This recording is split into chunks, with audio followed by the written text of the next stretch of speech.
When Ascend gave out the call for papers, they said, make your session fun, make it a fun topic. So what did we do? We decided to have a talk about GDPR and data privacy. Yeah, we're giving you a gift here, guys, come on. So what's more fun than that? It may be a serious topic, but it is a hot topic in the HCM world right now. In our company, certainly, many of our customers are asking us about GDPR, data privacy compliance, what they need to do, what they should be doing. And so we thought this would be a great session today. So it may not be the sexiest topic that we could find, but I promise you it will be informative, and we'll make it a little bit of fun along the way as well, if only because JB and I are just great guys. So we're very happy to be here today. To introduce myself, my name is David Doherty, based out of London, as you may tell from my accent.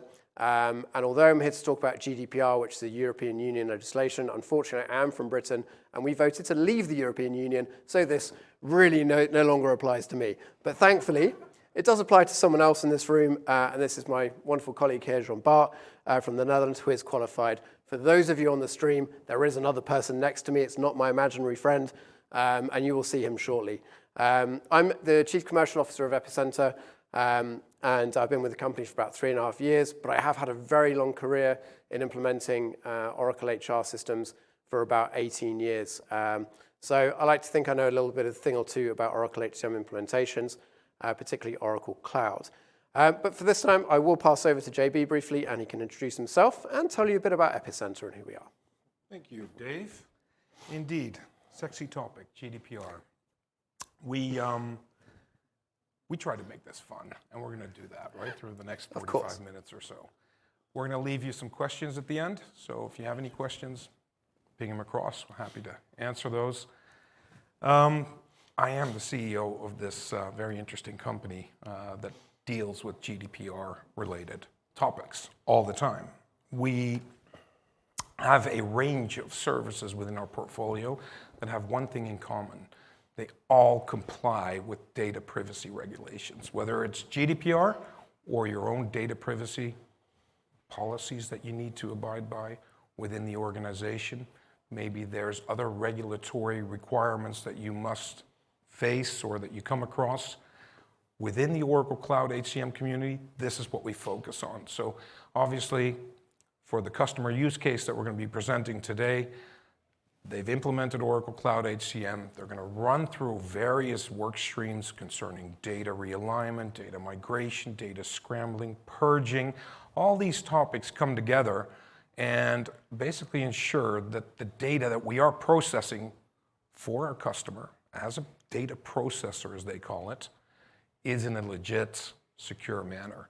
So this is kind of the different topics we'll be addressing today to make you kind of be aware of how this relates to GDPR or any other data privacy regulation, what to look out for, and how our services have helped our customers, not just the one we'll be presenting today, but within the Oracle Cloud HCM community to comply accordingly. So if I just look at the agenda today, we'll kick off with really describe what's the deal with GDPR. Now, what is it all about? What to look out for? And how does this actually apply to the Oracle Cloud HCM community? How does this apply to you in your organizations? What do you need to look out for?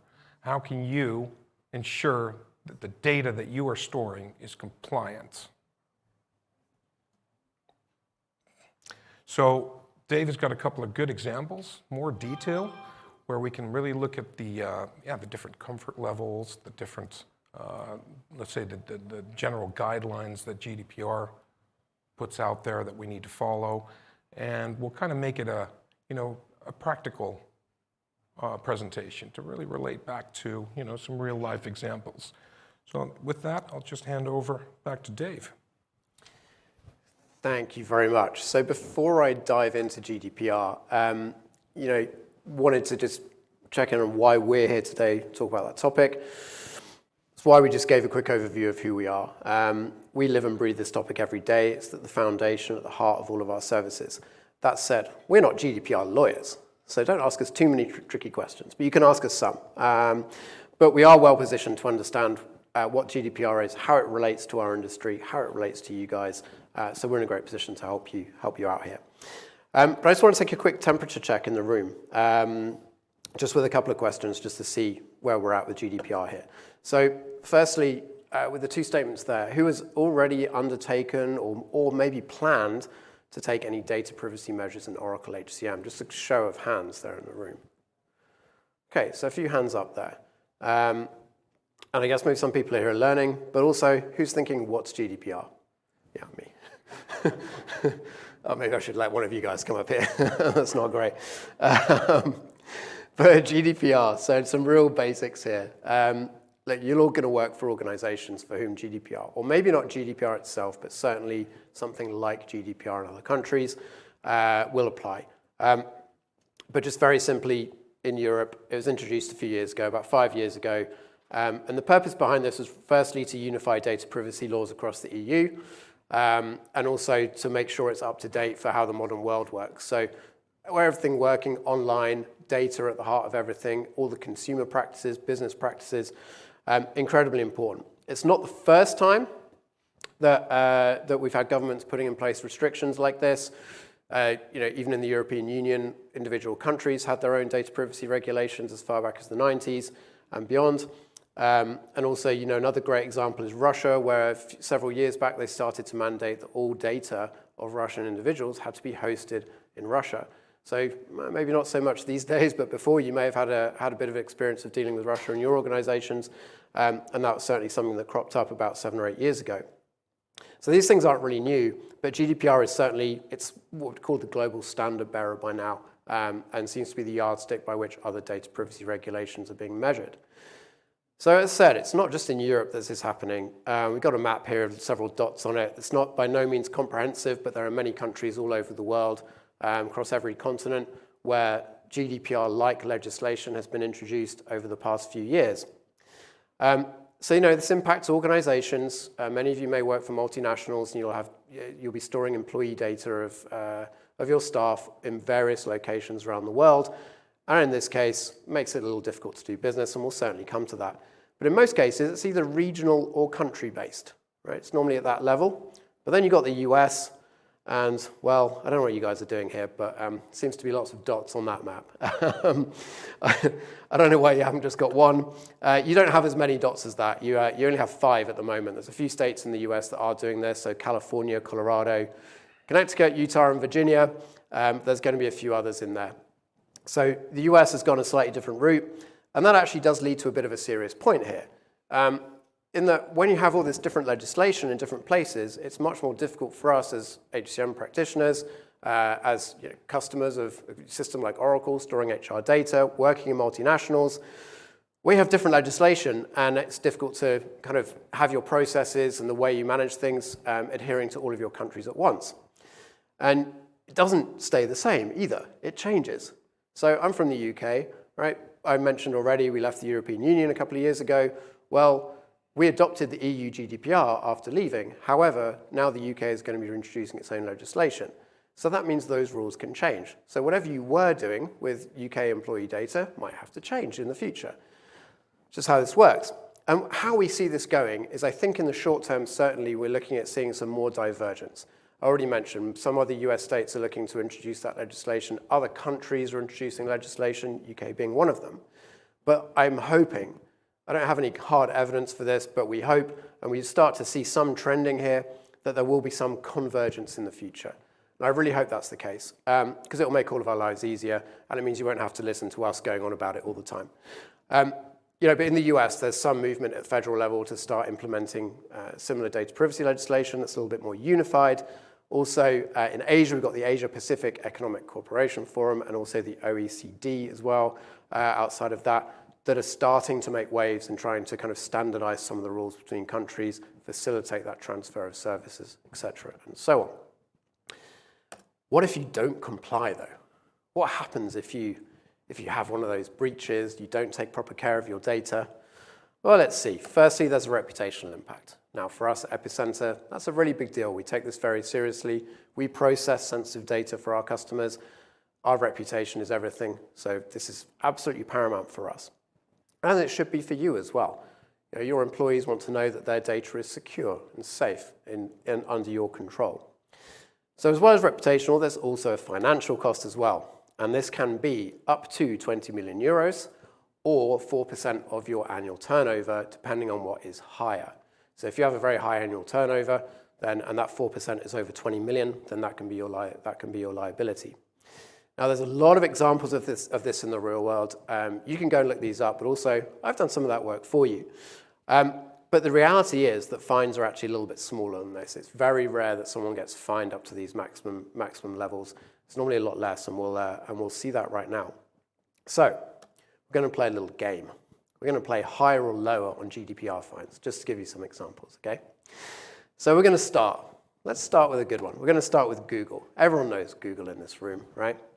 So we're going to start with Google. Now, they have many entries in the top 50 of GDPR fines. You can look this up. They are listed several times. So I had to do a little bit of adding, a little bit of arithmetic here.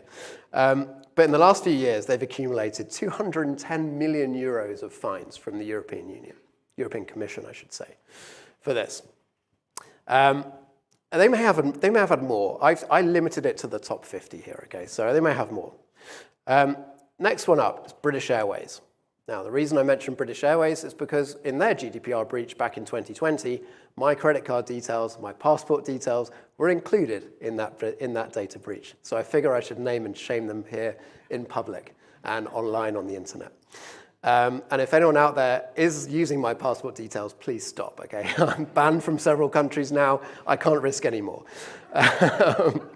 So, all right, in the room, show of hands, who thinks British Airways fine was higher than Google's? Got a few hands. And who thinks lower?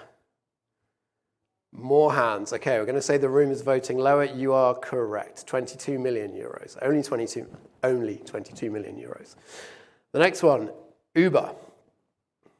They didn't leak my data, but maybe they leaked yours. Uber. Who thinks Uber is higher than British Airways fine? Quite a few hands. Lower? That's pretty even. I didn't count. That's pretty even. Let's call that one a draw. Uber, 4 million euros. One of the lower ones. I was maybe a little surprised at that. Don't sue me, Uber. I'm not libeling you. It's okay. The next one, Amazon. Who thinks it's higher than Uber's 4 million? There's a consensus forming in the room. Anyone lower? One person thinks lower. Okay. Quite a little bit higher, 760 million euros. Back in 2021. And actually, until recently, this was the world record. They're not the world record holders anymore, but they were the world record holders. But this is a huge sum of money, 760 million euros. That's about $780 million. But the percentage of revenue, remember I said the maximum fine was 4% of revenue, 0.17% of revenue. So that's like someone in this room having a salary of $100,000 and getting a speeding ticket and having to pay $170. Like, it's pretty affordable when your revenue is as high as Amazon's, right? All right, one more. Meta, Facebook, Instagram, WhatsApp, those guys. Mr. Zuckerberg and co. Who thinks higher than Amazon? That's a pretty big number. Who thinks lower? I think higher was the consensus in the room, and you have hit the jackpot. You really have. Oops, I went too far. $1.3 billion, euros, sorry. And that was about 3 weeks ago. So it's a good job I was checking this, rechecking this the other day, because I managed to add this in because they only got fined this literally last month, about 3 weeks ago. Prior to that, this is one fine. Prior to that, they had several other fines that accumulated to another $1 billion. They have had over 2.3 billion euros of fines in the last few years. And that's across Facebook, across Instagram, across WhatsApp, across other things. So that kind of gives you an idea of some of the fines, but also gives you an idea at the scale, which is actually not that large. So talk about consequences, reputation to income, to the money. I don't think that's really a drop in the ocean for those guys, but also what about the reputational damage? Who of us have stopped using any of these services because of the fact that they have had a GDPR breach? Well, let's think about my journey to Orlando. I took an Uber from my apartment to Heathrow Airport in London. I jumped on a British Airways plane to America. I used Google Maps to find my way to this hotel, and find my way around the hotel, by the way. It's a bit of a maze when you first get here. We purchased a new TV screen from Amazon for our booth. It's a little small, but we still got one. And we all use WhatsApp to communicate with ourselves, with each other. What time are we meeting for breakfast? When are we going to the thing? Where are we going for dinner? So, you know, maybe I'm not taking it. Maybe I'm not taking the action that I should do. But you know, these are companies. These are huge technology companies, travel companies. These are kind of ubiquitous in our lives. It's really hard for us to get away from those. So maybe there's no consequence for these guys, but there may be a consequence for you. There may be a consequence for us if we were to have that breach. And so that kind of takes us to the next section, which is about what this means for Oracle HCM users and practitioners, as we all are in this room. So firstly, I've got a groundbreaking fact for you. You won't believe this. HR systems contain sensitive employee data. Did anyone know that before today? Because I didn't until I researched this presentation. It's amazing. I never knew it. So you can all go back home and you can say to your bosses, what did you learn at Ascend? I learned that HR systems contain sensitive data. So you can thank me for that. You can buy me a drink later. My pleasure. Part of the service. But GDPR does differentiate. So there's more than one type of sensitive data. So there's the stuff that we all think about as identifying data. So name, address, national ID, all those kind of things. GDPR has some special categories that it identifies as well. So things you can see on the screen there: ethnicity, religious beliefs, trade union membership, anything to do with your health information. All these things GDPR treat as something a little bit different. Extra measures you need to. You need to have extra security over those, extra justification. JB's going to talk about that in just a second, about this. But before that, it's one story, and I know I'm British, but really the UK is a special case in many of these things. So forgive me for a few of these stories. But in Northern Ireland, it's kind of obligatory. The government reports on the proportion of Catholic and Protestant people that are in employment.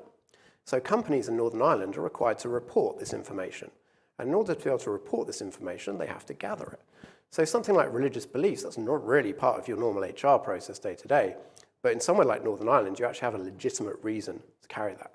And JB's going to talk a bit more about legitimacy and purpose in a second. But just one example of where you can sometimes justify storing this information, but you've got to have a good reason for it. Sensitive data, of course, encompasses other information as well. So it's not identifying, you know. No one can forge a passport in my name if they know my salary or my performance rating. But I'd still rather they didn't find out, especially my performance rating. And this is you know, what we have to consider. And this matters for every employee in the European Union, for GDPR. Of course, for any other data privacy, it's going to impact other countries as well. But it will apply to you, even if you're headquartered in Australia or you're headquartered in the US or in India or anywhere else. If you have European Union employees, this will apply to you. And in that case, there's a couple other terms that we should be familiar with, because we might reference them a little bit as we get into the user examples. If you're a controller, if you are an employer, you are the controller of that HR data. So as an employee, I've given you the custody of my data. You are the controller of that data. And if there's anyone in this room, such as we are, we're an Oracle we're an Oracle partner, we're a vendor, consulting. Some of you may well be as well.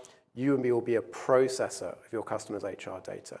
So that's slightly different sets of obligations, but it's still very, very important to recognize. So just keep those two terms in mind. So now we're going to get into a few examples of GDPR, and I'm going to give you back to JB, and he's going to take you through them. Thank you, Dave. You know, as this presentation is progressing, I'm kind of getting the feeling that Dave is the comedian, and I'm addressing all the serious topics here. So on that note, I think I'm going to change your title when we get back home from CCO to being Chief Commercial Officer, Chief Comedian Officer. I think that's more appropriate. Better at that. And it's the last time Dave puts these presentations together for me. So I get to handle the boring stuff. No, not really. Lawful basis. There's a couple of basic principles related to GDPR and what they all are based on. Lawful basis, purpose, and transparency. I want to mention a couple of examples there. So you need to have a lawful basis to record any type of data. Now, you know, if you're storing employee information and personal data of that employee, it's quite common sense that you need to store that. But if you think a little bit further, why do you need to store that? Well, let's, I don't know, give an example of a pay slip that needs to be sent to someone's home address, a hard copy Therefore, you need your employee's personal home address. To calculate the tax deductions that are applicable for a county, for instance, we need to be able to calculate that based on the home address.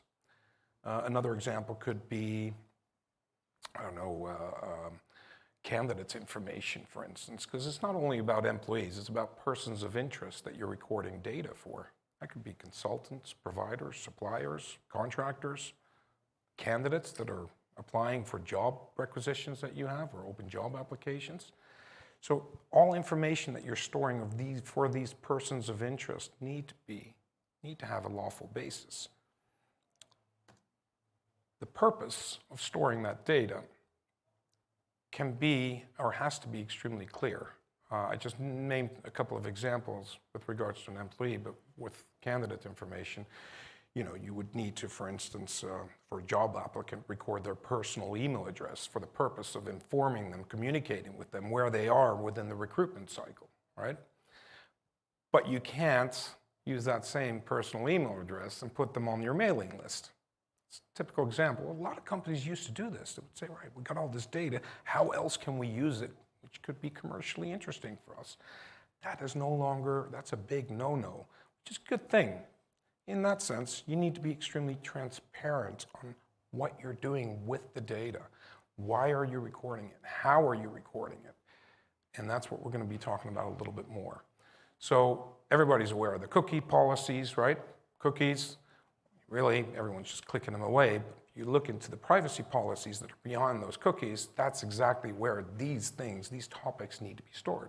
You need to inform whatever subject, whatever person of interest is submitting their information, why this is being done, how long it's going to be stored, under what conditions, et cetera, et cetera. So this is one way of dealing with it, because you're getting data entered through a website, for instance, but it could, when talking about cookie policies. But when you're talking about people or family and friends that are closest to your organization, you're talking about issuing privacy policies.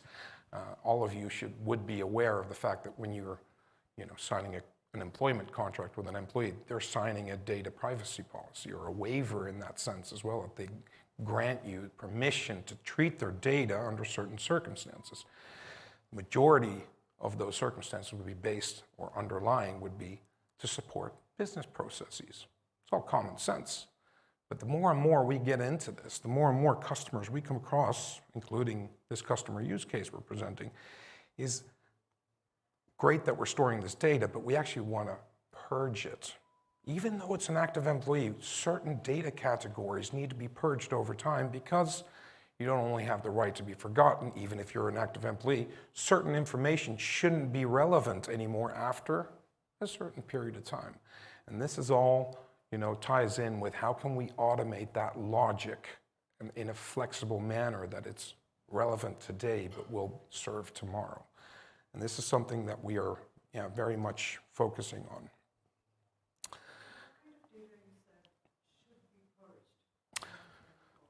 Well, I've got a couple examples. The question was... Right on cue for him, right?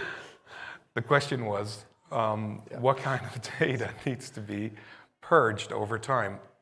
There's various examples we could come up with. I just, earlier we were talking about performance data, for instance. If a person's hired in one business unit and over time moves across to other business units where the performance they had 6 years ago is no longer relevant for a certain position, why would that negatively impact their opportunities in a completely different other field?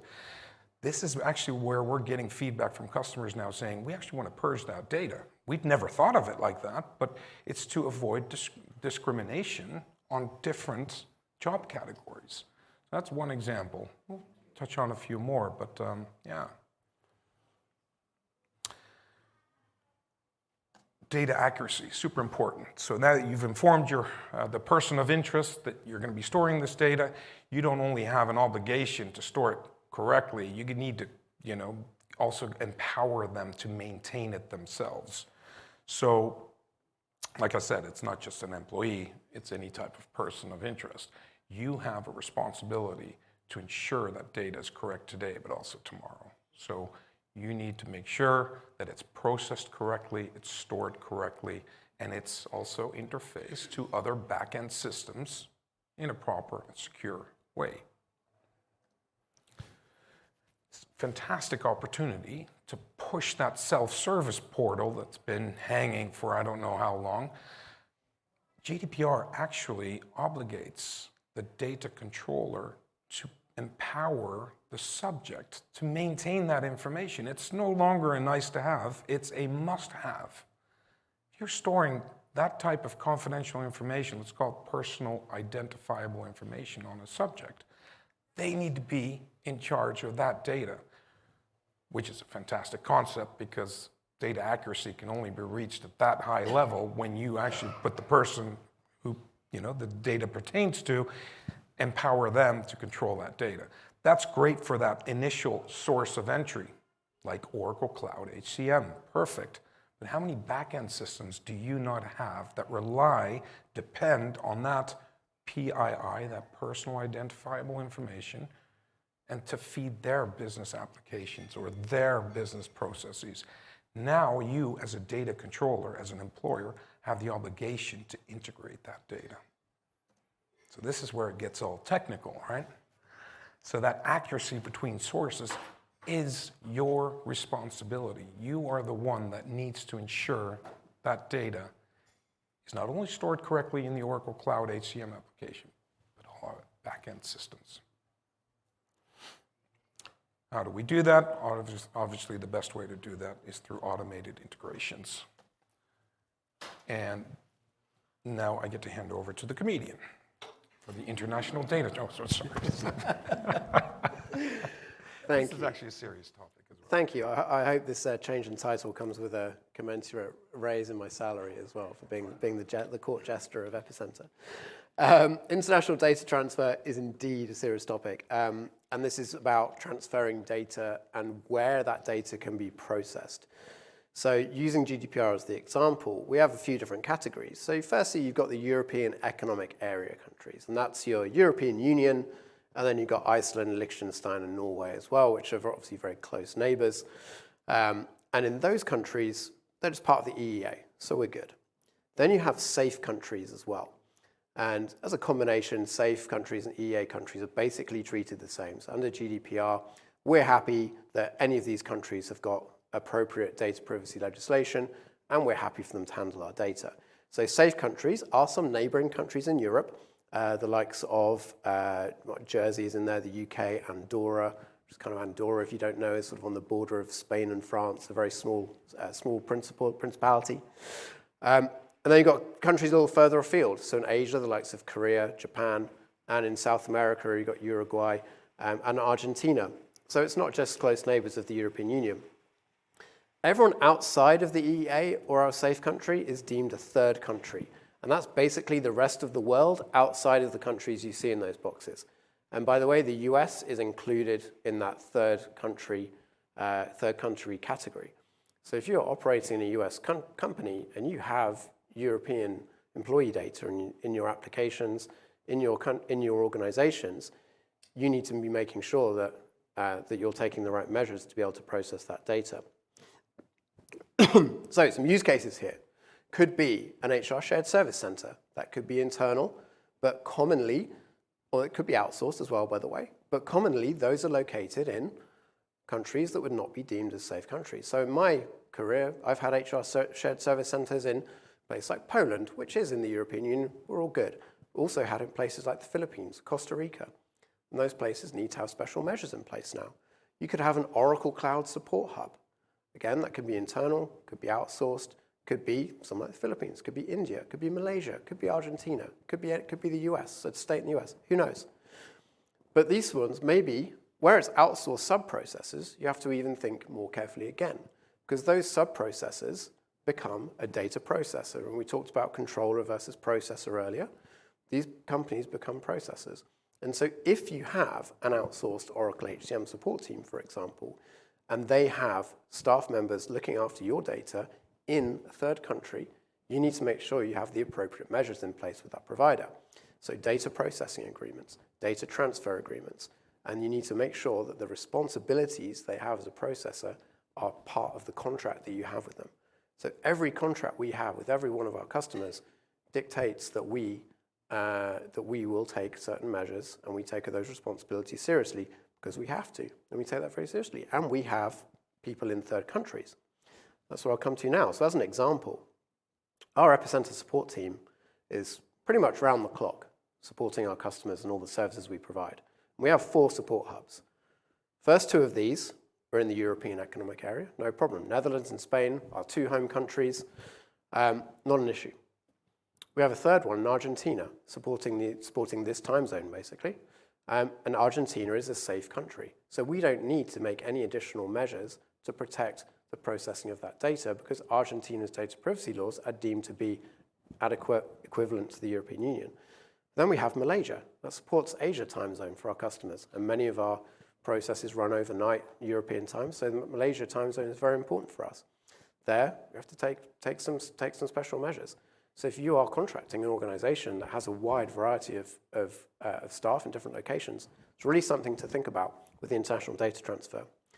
Now, I said before, the UK, I have a few slight different use cases for the UK. Well, here's another one, because this can change at any moment. As I said, UK is maybe changing the laws, moving away, diverging a little bit from the EU GDPR. So at the moment, UK is listed as a safe country. But it's under threat, because if the UK changes those laws, if the EU no longer deems what the UK's data privacy laws are to be sufficient, then the UK could move from being a safe country to a third country. I don't know if that will happen. It's something that certainly our lawyer, we have a fantastic data privacy lawyer. She's told me that could be a thing. That's a concern, that they're really looking at that, at the new legislation, and it's a possibility. So imagine if you were operating and you had a team, HR, IT team in the UK looking after European data. That could go from being not a problem to suddenly being a problem that you have to deal with. Next ones, data retention, storage, and subject rights. So firstly, data storage. Your data has to be stored securely. But everyone in here is an Oracle Cloud customer, so we're all good, right? We're perfect. We have nothing to worry about there. We're all right. We're all right. Security access, of course, you have to take care of. But again, you have the tools within Oracle Cloud to do that. One thing here to consider is non-production environments. So it's not just in your production environment where all your data is. Every time you do a P2T, which I hope you think you're probably all familiar with that term, copying your production data down after an upgrade, that production data, real data, goes into your test system. So you need to think about that as well. That can be around security, but we'll also discuss another solution for that later on. Data retention. We mentioned this. We shouldn't be retaining data for longer than needed, at a maximum to the legal guidelines. And those legal guidelines will change by country. Even if it's under GDPR, you can still have different levels, retention levels in each country. And then subject rights, the right to be forgotten. I just mentioned that before. You have a right to know what data is being stored about you. So if you left a company, you can call them up and say, what data do you still have about me? And you can ask for that to be deleted, and you have to be able to do that as well. So this is all great. This is all the theory. So we've gone through GDPR, the basics of it. We've gone through some of how all these principles now, which are the principles that we've pulled out that we think apply to our industry, to the people in this room, to the people watching online at home. So let's bring this to life a little bit, and we'll go talk through a customer example. And I'm going to hand back to JB for that one. Yeah, so indeed, let's bring that to life. So our customer, Raymond, located in beautiful Grenoble in France. They are a leader in fastening solutions, global engineering company, and we've been dealing with them for a couple of years. So Oracle Cloud HCM customer, of course. They have about 29 manufacturing plants across 25 countries, 8,000 employees, which all data is stored within the Oracle Cloud HCM instance. And their revenue is a little bit over what Meta was just penalized for under GDPR regulations. So yeah, they very quickly identified the need to have a secure data management solution that wouldn't only protect them from those countries that they were actively rolling out Oracle Cloud in, but also gathering data for consolidation purposes, they had to do this under GDPR. Very strict guidelines, secure, safe, not only data that is being stored at rest, as we say, but also in transit. So it was very important they sat down and thought about, with their data privacy officer, how do we handle this from a data privacy regulation perspective? And they took GDPR as one of the leading regulations as a basic starting point, let's say. But this drove the guidelines on how they were going to handle this abroad as well. And this is where, obviously, we could support them.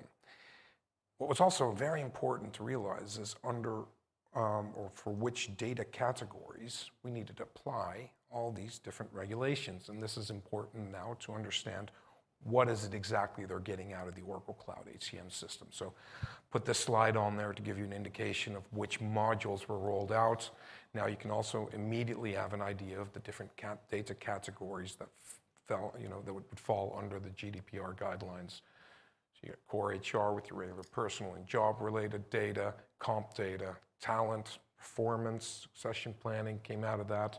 Recruiting, very important one, candidates information, talked about earlier. So there, the guidelines are very, very strict. And learning and development, very important, especially also from a purging perspective, which we'll get into in a minute. So there are various considerations that need to be considered, if I can say that. And that's where I'm going to hand over back to Dave to highlight those. And you'll see, Yeah, so we've just gone through all of these and how they can relate to you, but these are the ones, this is the building blocks we worked with Raymond on. So while there are other principles of GDPR, these are really the key ones for you guys, I think, to remember in this room. And of course, you can go and take this presentation away at the end. And Raymond knew they had their responsibilities here. So going through with them, for many of the topics, they're more organization, process orientated. And I think the same, it's going to be true for all of you guys as well. These are more related to how you manage those kind of softer things. Ensuring you've got the lawful basis, why you're storing certain data, making sure you've got the privacy policies in place, being aware of where that data is being processed, who it's being processed by, who your processors are. And of course, allowing your employees to respect their subject rights. But for a few of these topics, they're a little more technical. Or there are technical interventions we can make in our Oracle HCM solution in order to make these a bit better and to basically assist and help you be more compliant to GDPR and any other such legislation. And those are integration, which we already touched on earlier, the importance of integration in relation to maintaining the accuracy of your data between systems. All the best will in the world. We're all Oracle users, customers in here, but not many of us are using one system. We're all using multiple systems. That data is being transported to many places. And that needs to be correct and accurate in all those places. You cannot really afford for it to be out of sync. Neither for GDPR nor for your day-to-day processes anyway. You simply can't afford for that to be the case. Data storage. So I mentioned earlier we'd come back to the non-production environment. So we know that we're good with our security settings in Oracle Cloud. But also in non-production environments, there's one stage further we can go, which is data scrambling. And so you can scramble that data in those environments, and that means you don't have to worry so much about who's accessing those environments for testing, development, training purposes, etc. Data retention, we mentioned how important that was. Well, you can purge data from your Oracle environment. Oracle gives you the tools to do that, we enhance that a little bit, which we'll come to. But that data retention is super important. You have the tools to do it. So let's make sure we have data retention policies and we're using the technology we have to enforce those policies and adhere to those policies. The key requirements that Raymond had when we went through this exercise with them in these three areas of integration, scrambling, and purging. These may resonate with you, so hopefully they do. But for integration, no brainer the first one, maintaining accurate data via automated interfaces. Raymond also has a maybe not unusual, it's not the right word, but it has a slightly non-standard way of doing this. Not every country Oracle HCM is used as the master. In some cases, it's used as a secondary source of data. and the data is actually mastered somewhere else, maybe in a local HR system. That's certainly the case in Brazil, China, and will be the case for a number of others in the future as well at Arimont. Yet in other countries, Oracle HCM is the undisputed master of that data. So automated interfaces running in both directions were required to keep that data in sync, either so that local systems get the data they need to process, or where the local system is the master, that globally they have the ability to report on that information and have a global picture and view of the workforce. Also, of course, this creates a single point of data entry, because if you have 2 points of data entry, that's where mismatches happen. So let's keep it. One piece of data is mastered in one place. Thank you very much. And that all basically means we reduce the risk of missing inaccurate data. This applied to payroll systems, enterprise systems, other local HR systems, and so on. So it applied everywhere. Data purging. The key requirement here was removing, or the first requirement was removing inactive candidate data after 12 months. So if a candidate has not been active on any job requisition for 12 months, remove them from the recruiting system, remove their details. You don't really have the right to keep someone's personal information on file if they're not actively pursuing an opportunity with you anymore. It's very tempting to keep that data, gives you a great talent pool, gives you, great opportunity to identify if people have been rejected or accepted for jobs in the past, they've worked for you in the past, but you don't necessarily have the right to have that data. They also want to remove inactive employee records. So if employees have been gone, resigned, retired, terminated several years before, you should be removing that information unless you have a great reason to hold it. So one of our customers has a requirement in Germany to hold on to employee data for 30 years for pension reasons. They don't need everything though. They don't need your performance rating for your pension. I hope not. They don't need to have your absence records. They don't need to store your photograph. They don't need to store the details of your children for those records, for that purpose, right? So it's not even about removing the whole record. Sometimes it's just about removing some of the data in between. So maybe after a year, you don't need to keep bank details anymore. Maybe after 2 years, you can get rid of performance ratings and absence data. Maybe after 5 years salary, whatever it may be, learning history. These things can all be removed at certain increments, and then eventually at some point, maybe 10 years, 7, whatever your country dictates, you may want to get rid of that whole record, unless, like our customer in Germany there, you have a really good reason to keep it. Last one is data scrambling. The requirements that here was to anonymize data in non-production environments. So if you do go into that test environment, that training environment, you can give people free rein. They're not going to see anything they shouldn't see. And that doesn't mean you have to scramble all personal information, by the way. It's okay if they know my name, because they can find that out in Outlook. They can find it in OrgChart. They can find me in Teams. So that's not sensitive in itself. But that in combination with all the other information about my salary, my religious beliefs, my trade union membership, my home address, my passport number, thanks again, British Airways, all those things, that in combination is sensitive. So that's why they wanted to have that data scrambling. But they also wanted to have a realistic data set. Because you don't want to just have 10 people in your test environment and they're all called a Disney character. You don't want that, because you can't test your processes effectively, you can't test reporting properly, so you want to make sure that you have as realistic a data set as possible. So those are the requirements we had to work with, and we were able to come up with a fantastic solution for them. And I'll let JB take the glory of the solution. Right. We love challenges, but we like solutions even better. So yeah, it's kind of a repetition of what Dave was just saying. There's 3 main areas. It's integration, we've got data purging, and we have data scrambling. So I'm just going to pull them up on the screen there right away. When we talk about integration, we don't talk about just the extraction of data, dumping it somewhere and saying good luck.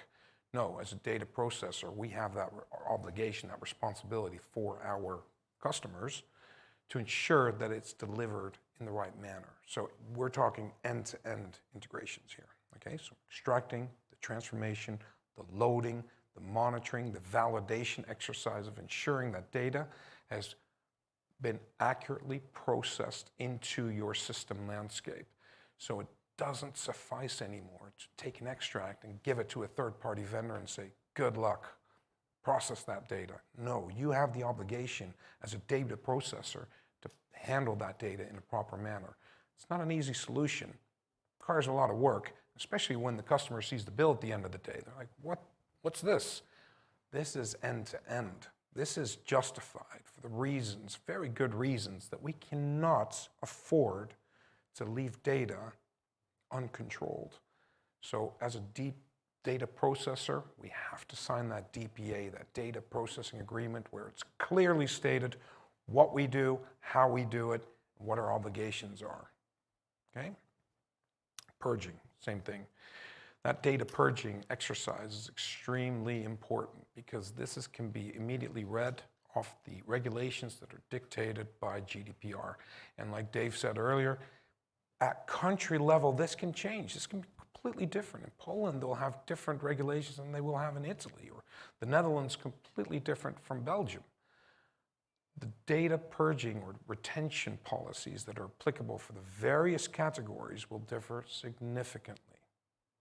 Okay, so it's really important that we had an automated way of purging data. Forget about getting a manual administrative task published somewhere in an agenda to say, and now you got to run this report because it'll identify which population needs to be getting rid of what data. It doesn't work that way. This is all information that we can gather at the beginning. We can schedule templates, automate them, kick off the process. Sure, these, let's say the rules that define these templates will change over time. That's a configuration exercise, but the importance of what I'm trying to bring across here is that don't leave it to manual error, or prone to error for manual intervention, what you can automate. We know all this stuff in advance. With Arémont, I go across so many different locations, so many different rules applied. We could take one basic template and modify it according to the regulations which were applicable in the different countries. Okay, so removing candidate information was one example. Employee data, same thing. Terminated personnel, you got to get rid of that stuff, within 5 years in France. In Belgium, it's 7. You even have, like what Dave said earlier, reporting responsibilities in certain countries. So you got to retain that data. Otherwise, again, you're in violation. Doesn't come at a cheap price. Those penalties are hefty. So at a minimum, you see the HR functions changing a little bit here, that you need to comply to auditors' requirements. And that's really the starting point, the building blocks of how you define the strategy around data purging and data retention. It's not always possible to remove records. We all know that, right? Within Oracle, you can delete data, but the basic information is going to stay there. There's other ways of doing this. You can obfuscate certain data. You can choose to keep the name and the employee ID field there, but all the other information we can purge, right? Sometimes purging isn't the answer. It's scrambling it. What's the real purpose here? To make it non-identifiable. So, hey, there's other ways. You got to be creative sometimes. That's what brings us to data scrambling. A lot of the customers that we've dealt with or are still dealing with do not bother in scrambling data in non-production environments. I see a lot of nodding going on. You guys recognize that.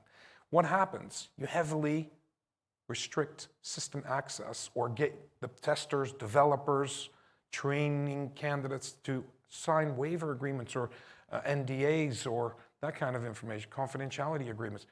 Why do that? Why even give them that access? Right now, we live with an Oracle product that we're able to go far and very beyond the normal practices of data scrambling rules. That helps us being compliant with GDPR as well. We're only exposing that data that's necessary to fit for purpose. For training purposes, you don't need access to broad data. So why the heck give it to them? Don't do it. So that really, kind of concludes these 3 topics. I know it's kind of a repetition, but I really wanted to emphasize the importance here. And it's really, it all comes down to these 3 things. You got this organized. There's, you can get very far with meeting the considerations or the requirements on GDPR.